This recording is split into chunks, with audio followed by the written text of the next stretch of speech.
Welcome to the ACC Panic Room alongside Lauren Brownlow. I'm Joe Ovies, and I guess 2021 wasn't done with. I almost said it. I can't say it because the FCC won't let me be. But let's just say shenanigans with the cancellation of the Holiday Bowl because of COVID issues within the UCLA program. Lauren, it was something that NC State in the aftermath of the cancellation yesterday referenced that they knew they had some COVID issues, but there was an understanding the morning of that they would have enough bodies to play a football game. Come to find out, the reporting of Bruce Feldman of Fox Sports, who was working the game that night, yeah, the defensive line group was decimated. They didn't have enough bodies to play. It's a safety issue, so they canceled it with 4.5 hours before kickoff. Yeah, and I get that there's like a lot of feelings involved here. I understand, especially from NC State's perspective. I I do agree though with the sentiment I saw that like, okay, it's not like UCLA was like looking to, go to the last minute and then, oh, we just want to make it extra painful for state people. I can't understand an incentive there. I can understand why state would be frustrated with that completely because like you said, yeah, the morning and the indications in the morning were that everything was fine. Mm-hmm. And I think like my guess too is like some of what Dave Doran was alluding to was the fact that like the only knowledge that state had, I'm assuming, of UCLA's COVID issues was not necessarily through UCLA itself. Yeah. And so I think like, yes, they knew what was going on, but UCLA kept telling them everything was fine, I'm guessing. Right? Well, so, Chip Kelly during the press availability the day before, I think it was the day before, said, if we got 11 players, we're going to play. I mean, that's stuff coaches say. I get, like, I'm not taking Chip Kelly literally when he says you can't. You can't, especially with a line of scrimmage group, you literally can't. Like, if you take him literally, you're doing it wrong. However, when you talk like that, the indication is that you are motivated to play this game. And I think that's why this one hits NC State really, really hard. For UCLA, it's not a cross-country travel extravaganza where you're missing out on Christmas at home and you get there extra early. And they might have missed out on I don't know, but because again, my understanding is that the way NC State approached this game was travel early, but bigger picture. It was a culmination of the last 2 years, right? Where they had a pandemic season, no fans. They had what ended up being a very good season for NC State, and that was built on with the group that came back for this season. And they were 1 win away from hitting a historic mark that's only been done once, and that was 2002 when they hit the 10-game mark. And, Lauren, you and I have been doing this long enough to know, okay, where these bowl games set the table. And it's a dangerous game to play. It is a very dangerous game to play, but it sets the table for the next year. And what do we know about this NC State group? They're basically running it back in what should be another season of ACC football that's kind of wide open given Clemson's issues going forward. So you kind of look at how NC State was going to be talked about. I still think it'll happen, but if you beat UCLA, you get to 10 wins. You go from a fringy top 25 team to maybe being somewhere like 15 just outside the top 10, the way that people were going to talk about State's group with everybody coming back. That's tough to swallow. Yeah, I do think that they'll still be looked at positively, though. Yeah. Look, as a Carolina Panthers fan, I can say that at times when when your choices are like win or lose, and then the option gets put on the table that includes no longer losing, you go, okay, I can deal with this. And I think it hits harder for State fans too, especially those who are really involved with the football and men's basketball and whatever, because let's not forget when this first hit, it was ACC tournament. State was feeling good about itself, and they were going to play that day, and they were looking to make the NCAA tournament. And certainly, I'm not trying to make it seem like, and I don't think State fans are either, like that they're the only team that's been impacted by COVID-19. Like that's, or that this is even like the worst thing that's happened due to COVID-19. We all understand that, just for the caveat, okay? Yeah. But you have that, then you have baseball, and then you have this, and I think. I think it just hits harder for them because a lot of their issues with COVID have come at a time when they were really excited with the postseason there. Yeah. You know what I mean? Like, that's why I think it has hit state fans a little harder. And I understand that they're mad. I get it. I understand why they're upset. I will say, though, like I said, I don't know what the end game, like, UCLA could go to SeaWorld at any time. I don't know that they went to the bowl for the trips, you know? They're pretty close to San Diego. They could probably borrow a teammate's car. I saw that suggested, like, that they wanted to take the bowl activities and stuff. And I'm like, I don't think that's it. No, I don't think that's it. I mean, there's a pragmatic way of looking at this. And, NC State still got a bowl experience without the actual game. And some of the bad things that can happen in a game, too. But that's not what anybody wants to hear. The players, I mean, you can look at all the players that were tweeting through it yesterday. And I think that's ultimately, I think you just kind of got to the bigger problem. And I guess we can kind of go galaxy brain on all of this. There's the NC State part of it, and then there's the larger part of what we're all dealing with still in 2021, right? So to your point about NC State's, on the precipice of doing something really cool. The College World Series and how that played out for NC State sucked, and the NCAA did not handle that well. And NC State was on the receiving end of something that was handled poorly. I think we can all agree. Just got a Yahoo alert. The Dave Doran lied to comments have gone national on Yahoo. So, yeah. There you go. Well, I mean, he felt lied to. Important distinction. It's a key distinction when you're arguing with someone. Yes, it is. You never apologize for your feelings. Never apologize for your feelings. So I think, what happened to State in Omaha lingers over what happened in San Diego. 100%. And you're seeing that frustration boil over, and it's completely understandable. And NC State was on the receiving end of poor management in Omaha. But that was the NCAA's fault. In the Holiday Bowl, they were on the receiving end of poor management, not because of the NCAA, because the NCAA has nothing to do with the bowl games, not because of the Holiday Bowl, because the Holiday Bowl wants the freaking TV money. They don't want to cancel this game, even though I know they're saying all the right things about looking for a different opponent. And I know Luke DeCock in the News and Observer reported they had talked to 10 different teams who all said, look, like, we feel you, but, like, guys have been home since Thanksgiving. We can't field a football team right now. That's the problem. This game ain't happening. It's just not happening. Even though they're putting all the best front-facing stuff to try. Even though ECU is right here. I know. They have to have a bowl to play in, y'all. I was going to say, that's a separate conversation we can have later. But this was not the fault of the Holiday Bowl. They want to have this game because of the TV money. This is the fault of bad management from UCLA, because them dealing with COVID issues is not the problem, because you've seen other bowl games dealt with this issue. But other teams who have been dealing with COVID issues have at least been more upfront about where they were. Right. So, and that's the one thing that stuck out to me throughout this process, and what I was trying to read between the lines with what Dave was saying, is that I think he is understanding of the COVID problem, and that they're all under the certain amount of, like, okay, this is where we're at or whatever. But I feel like earlier in the pandemic, it seems like there was less secrecy involving this stuff. Mm-hmm. Maybe there wasn't, but it seemed like there was less secrecy, right?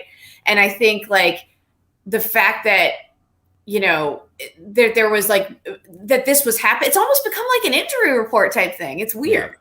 Yeah. It's it's COVID. We all understand. You're not gaining or, I don't know. It's weird because it's like you need to keep people up to date on what you're dealing with so that you don't pull the rug out from under anybody. And that's where this is. Like Texas A&M let Wake Forest and the Gator Bowl know well ahead of time. Early. I mean, they're basically looking at the situation. We got a bunch of transfers, a bunch of dudes going pro, and we got COVID issues. You know what? Let's not. By the way, I think you're seeing the transfer thing play a big role in this too. Like, I think Hawaii had to pull out because like half their team transferred because people hate Todd Graham so much they're fleeing the island of Hawaii. Miami's going through a coaching change, dealing with transfers, dealing with COVID, and the motivation to play in the Sun Bowl at that point in time starts to wane. So I understand. It sucks, but I understand why these games didn't happen. But the key difference between those games not happening and what happened in the Holiday Bowl was there was enough advance notice that you're not pulling the rug out from underbody.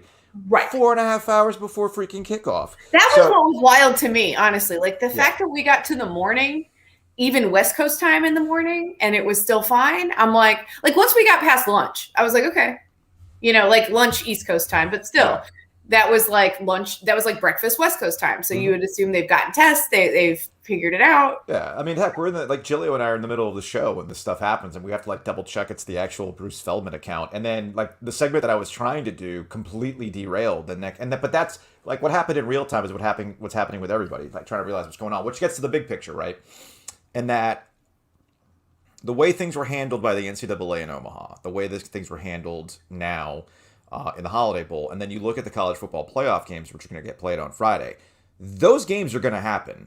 They got a third party doing the testing. There's the motivation and the TV money to go along with that. Like, they will play in the same way. I think Nick Saban said they went back to like early pandemic. Yes. Yeah. So, and I think that's where the bigger frustration boils over. Yes, because it's like they're doing this thing with the testing as if everything's the same in that way, but then they're letting people do these events. Fans it's just there's this disconnect. It's the inconsistency of it all. And I feel like what we're seeing this season is, fingers crossed, but I feel like all of the stuff that's happening is the last of this. We're going to go, by the time we get to the ACC tournament and the NCAA tournament, there will be a better handling of how to process this. The CDC guidance has changed, policies will change, everything else.